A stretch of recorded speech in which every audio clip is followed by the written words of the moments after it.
Ikhwat iman, ikhwan dan akhwat billah jamaah salat duhur, silaturahim dan thalabul ilmi Masjid Al-Ikhlas yang dirahmati dan dimuliakan Allah Subhanahu wa taala.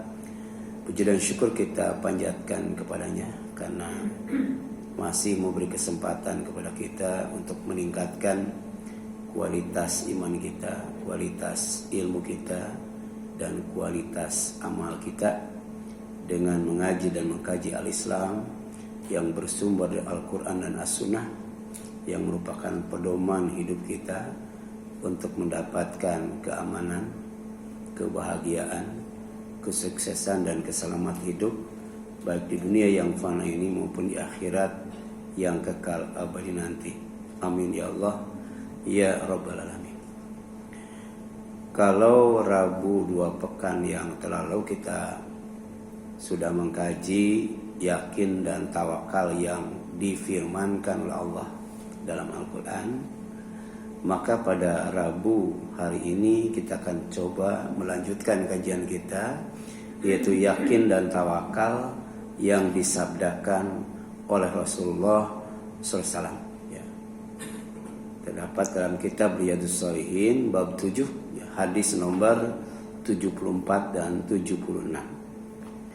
Hadis nomor 74 itu orang yang yakin dan tawakal kepada Allah itu akan menjauhi dan meninggalkan ruqyah yang makruh dan ruqyah yang syirik. Jadi ada ruqyah yang dibolehkan namanya ruqyah syariah. Ya, ruqyah ya yang disyariatkan baik lewat Al-Qur'an maupun lewat al-hadis. Ya.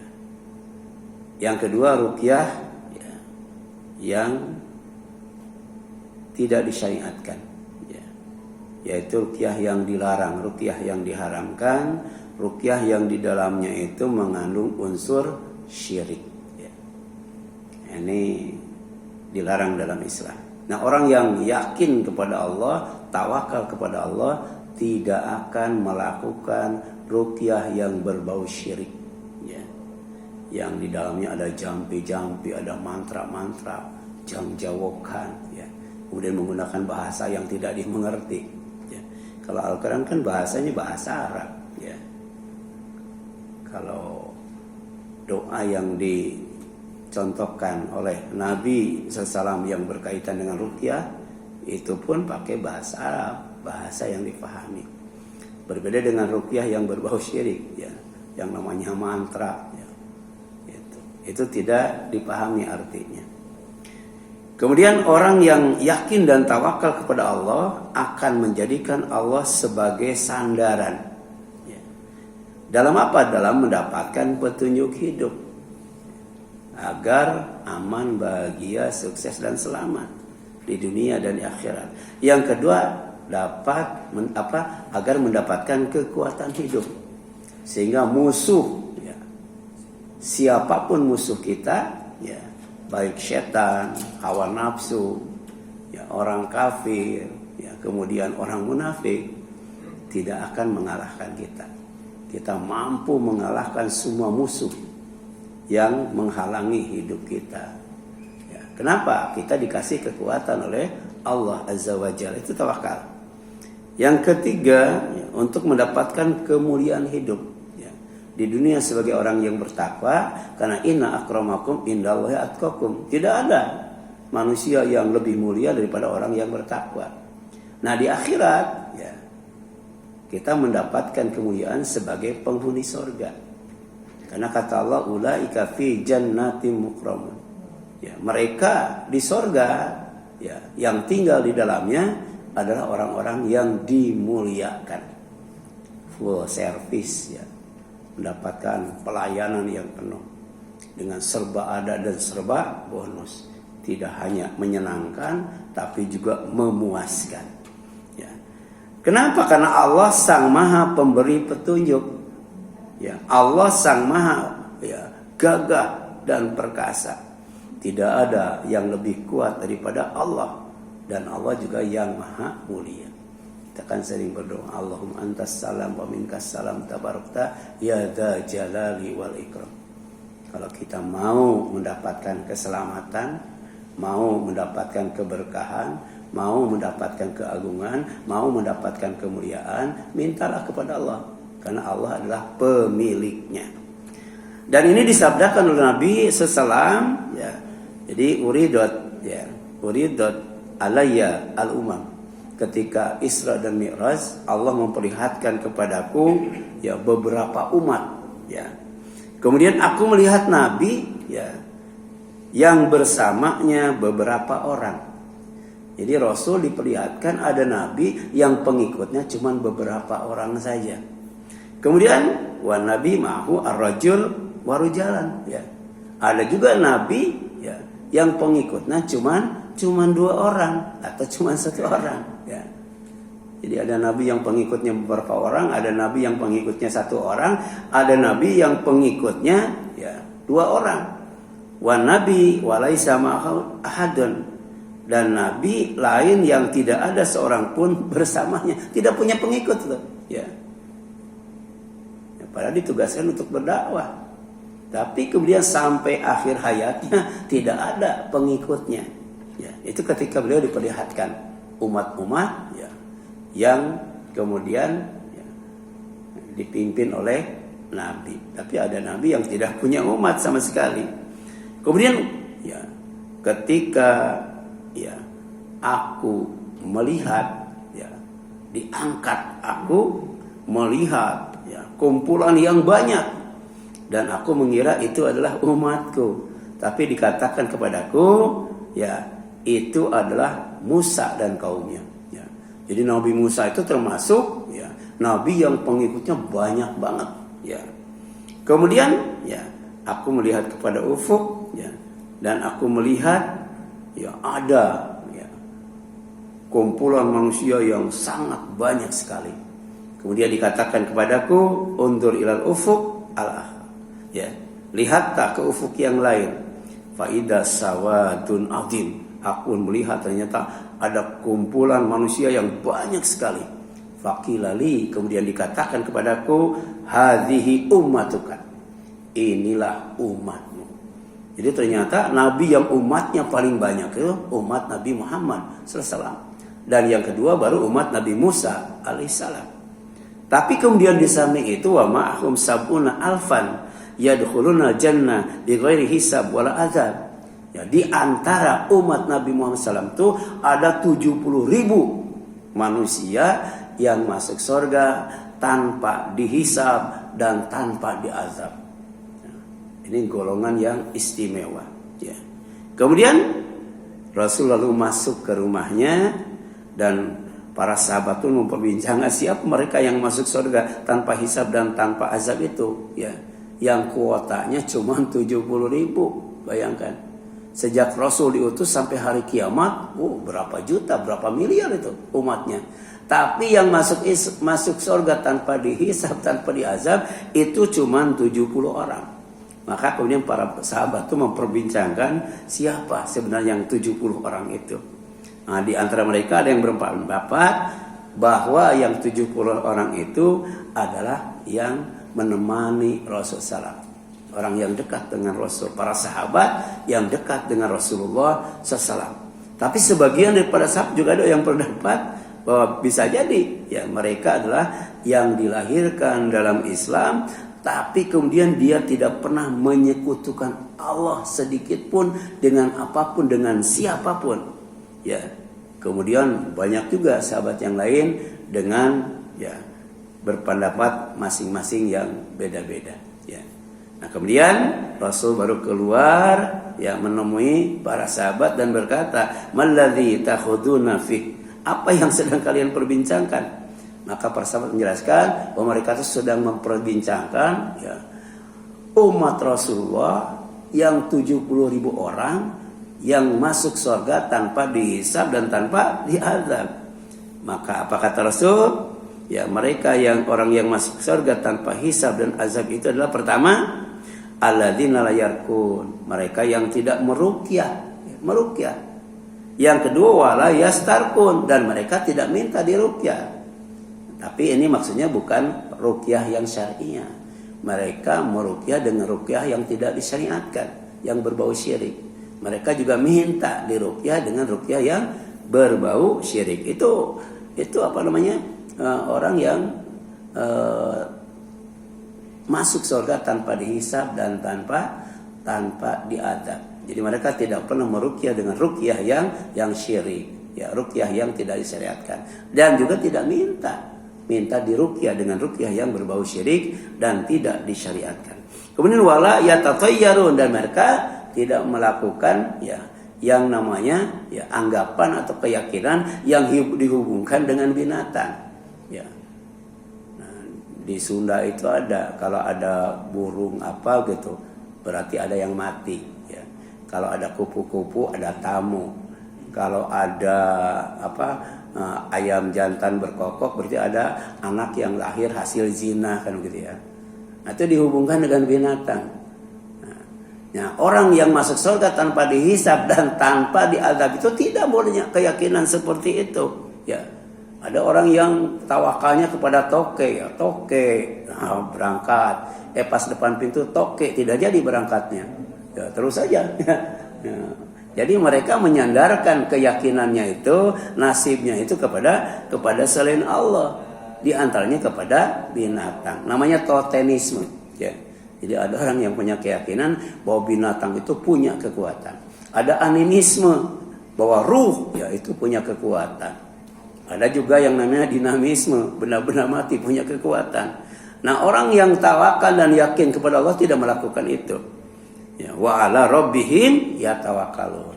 Dan mereka yang dimasukkan ke dalam surga Allah tanpa hisab dan tanpa azab itu adalah orang yang tawakal kepada Allah. Ya.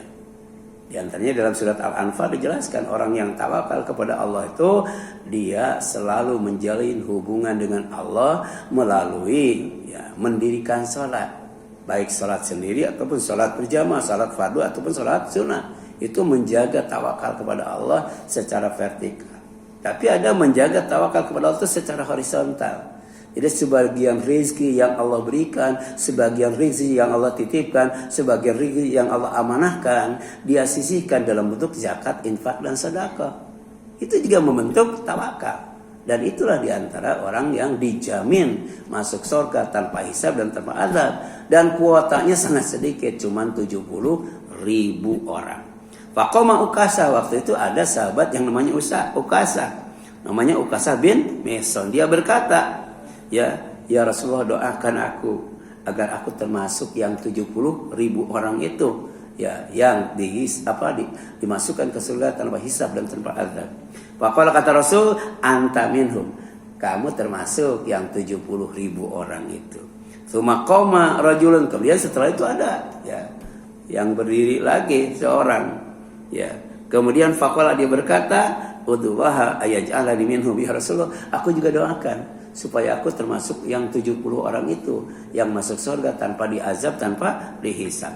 Faqala, kata Rasul, sabaqaka bihi Ukasah telah mendahuluimu, ya.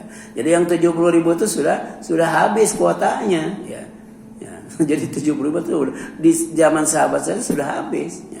Jadi tabi'in tahu sampai kita tuh nggak ada yang masuk surga tanpa dihisab, tanpa diazab. Hati-hati itu, ya. Ini hadis riwayat Bukhari dan Muslim. Nah, faidah ya dan pelajaran dari hadis ini, pertama, umat Nabi Muhammad SAW umat yang paling banyak pengikutnya dibandingkan umat para nabi sebelumnya.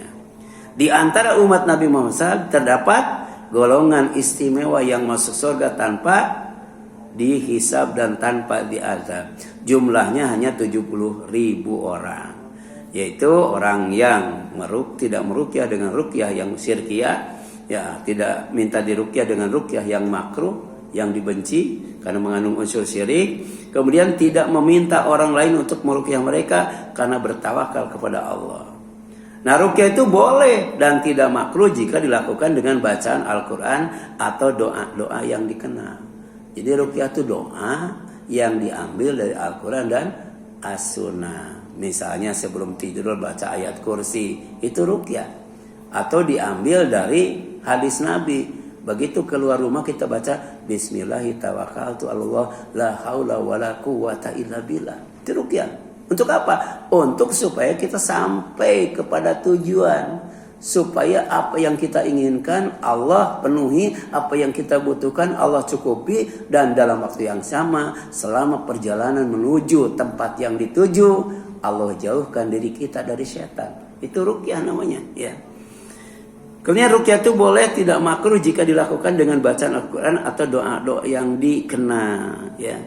Misalnya ada orang yang sakit, ya kita berdoa apa? Ya, doanya Allahumma rabban nas adhibil ba'sa anta syafi la syafi'a illa anta syifaan la yughadiru saqama. Itu meruqyah orang lain. Bisa juga meruqyah diri sendiri. Kalau kita ada bagian yang sakit, kita pegang, baca bismillah 3 kali, bismillah bismillah bismillah, Allahumma inni a'udzu bi'izzatillahi wa qudratihi min syarri ma ajidu. Baca 7 kali itu. Itu ruqyah itu. Nah, itu bukan ruqyah itu, ya. Tapi ruqyah yang syirkiyah. Kalau orang itu tidak diazab, dihisab ketika masuk surga, ya. Kemudian hadis nomor 75. Orang yang yakin dan tawakal kepada Allah akan berlindung kepada Allah dengan keesaannya, berlindung kepada Allah dengan kegagahannya, dan berlindung kepada Allah dengan keperkasaannya. Kenapa? Karena manusia itu lemah, ya. Manusia itu lemah. Asalnya lemah, dikuatkan, dari kuat dilemahkan, kemudian tambah lemah lagi, bahkan dikasih bonus uban, ya. Ya, uban itu tandanya bahwa kita lemahnya lebih lemah daripada waktu pertama kali. Bahkan nanti ada masa yang disebut ardalul umri, umur yang paling rendah, umur yang paling hina, umur yang paling lemah, yaitu pikun itu, di mana semua ilmu diambil oleh Allah, ingatannya juga ya diambil oleh Allah. Kita berlindung kepada Allah agar kita jangan sampai dikembalikan oleh Allah pada usia pikun. Ya, itu juga doa kepada Allah. Ya Allahumma inni a'udzubika minal bukhli wa a'udzubika minal jubni wa a'udzubika min an urada ila ardhil umri wa a'udzubika min fitnati dunya wa a'udzubika min adzabil qabri. Minta supaya kita dilindungi dari yang namanya sifat pelit, sifat pengecut, kemudian usia pikun, sampai kemudian dilindungi dari fitnah dunia dan azab kubur. Nah, Ibnu Abbas, ya, radhiyallahu anhu, dia berkata bahwa Rasulullah pernah berdoa. Nah, ini doa, ya, supaya ya kita dilindungi oleh Allah Azza wa Jalla, atau bentuk tawakal kita kepada Allah. Ini doa, ya, mudah-mudahan kita hafal. Ini materinya sudah di-share, ya.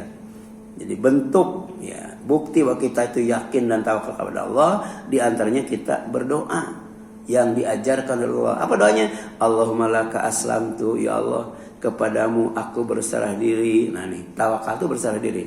Wa bika amantu, dan aku beriman kepadamu. Orang yang tawakal itu adalah orang yang beriman. Wa alaika tawakkal, aku bertawakal kepadamu, menjadikan Allah sebagai pelindung, menjadikan Allah sebagai wakil, ya. Jadi wakil itu kan lebih hebat, lebih kuat, lebih cerdas.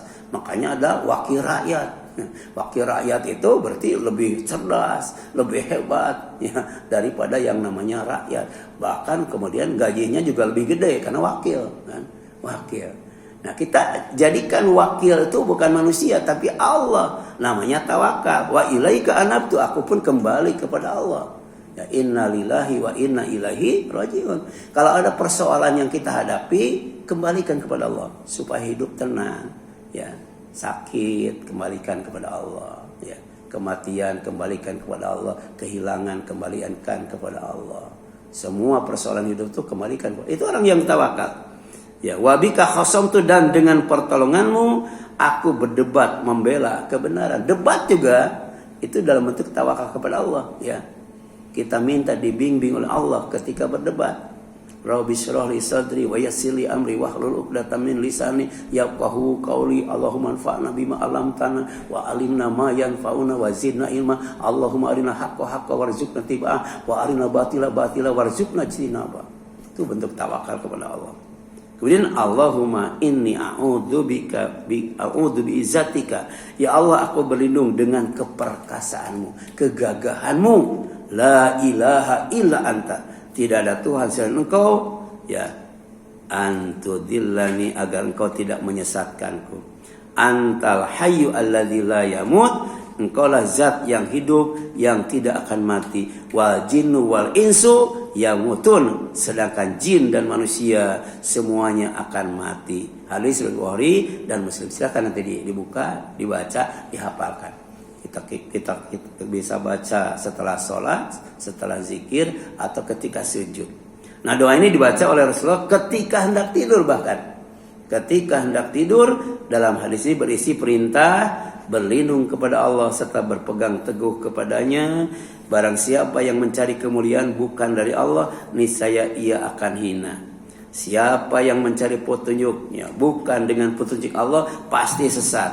Dan siapa yang berpegang teguh kepada Allah, ya kemudian tawakal kepadanya, niscaya akan menjadi agung dan mulia. Terakhir, makna hadis ini menekankan pentingnya menjadikan Allah sebagai satu-satunya sandaran. Ini makna tawakal dalam meraih kemuliaan, dalam meraih petunjuk, dan dalam meraih kekuatan hidup. Wallahu a'lam. Ya, sekian demikian. Mudah-mudahan bermanfaat bagi kita sekalian. Mohon maaf apabila ada kesalahan kekurangan. Kita tutup dengan kafaratul majlis. Subhanaka Allahumma wa bihamdika asyhadu an la ilaha illa anta astaghfiruka wa atubu ilaik. Wassalamualaikum warahmatullahi wabarakatuh.